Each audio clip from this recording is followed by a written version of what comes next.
Where does infamous Hizbullah stand in the AKP and Kurdish HÜDA-PAR alliance? By Fehim Isik. The election date in Turkey has been announced. President Recep Tayyip Erdoğan of the Justice and Development Party, or AKP, has decided to hold the presidential and parliamentary elections on the 14th of May. After the announcement, a new participation in the People's Alliance, led by the AKP, has drawn public attention. Having lost its credibility with the Kurdish voters, in order to overcome this handicap, the AKP proposed that the Kurdish Islamist Free Cause Party, or HÜDA-PAR, which it wants to portray as the representative of Kurdish people, join the People's Alliance. This proposal was welcomed by HÜDA-PAR, and the party announced that it was joining the People's Alliance. A similar proposal was made to the New Welfare Party, led by the son of Necmettin Erbakan, one of the leaders of political Islam in Turkey. President Erdoğan of the AKP seeks to win elections with these additional participants. It is not known how much these groups will contribute to Erdoğan's vote, but it is clear that HÜDA-PAR will not have the expected impact on Kurdish voters. HÜDA-PAR is essentially the political projection of Kurdish Hizbullah, an Islamist organization unrelated to Lebanese Hezbollah, known for its street murders in the 1990s in northern Kurdistan. The Islamic movement, which was started by pro-Iranian religionists in northern Kurdistan in the early 1980s, first split into two within itself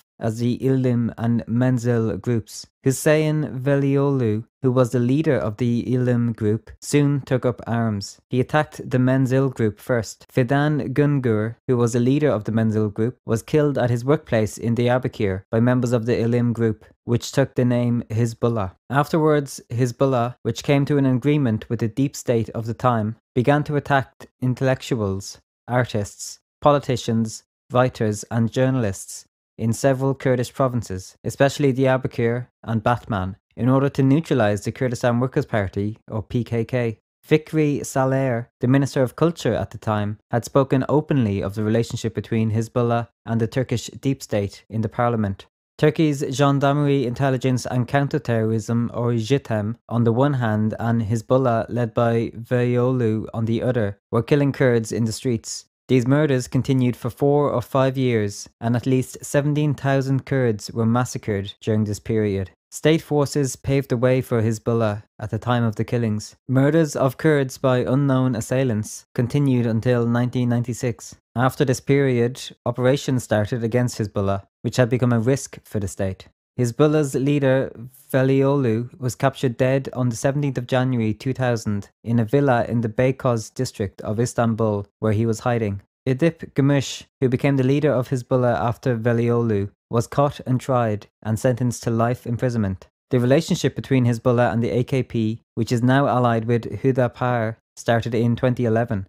Gümüş, who promised the AKP that he would not take armed action in Turkey and turn the group into a political movement, was released on the 4th of January 2011 under a law enacted by the AKP. Not only Gümüş, but all Hizbullah members, responsible for hundreds of murders, were released at the same time. All the freed Hizbullah militants, including Gümüş, went to Iran and continued their activities there. They kept their promise in Turkey, eliminating their armed militants, and started activities through the political party HÜDA-PAR. When we evaluate this electoral cooperation between the AKP and HÜDA-PAR in terms of these relations, it is impossible not to take the past into account. The AKP now wants to use Hizbullah, a state project of the 90s, against the Kurds under the name of HÜDA-PAR. We'll see if it works or not. A word to those who try and make HÜDA-PAR look appealing to the Kurds. This movement never gave an account of its past. On the contrary, it always acted together with and received support from the state. It was always a well-behaved child of the state. This is the basis of HÜDA-PAR's cooperation with AKP. Why would the Kurds take sides with a movement against the Kurds?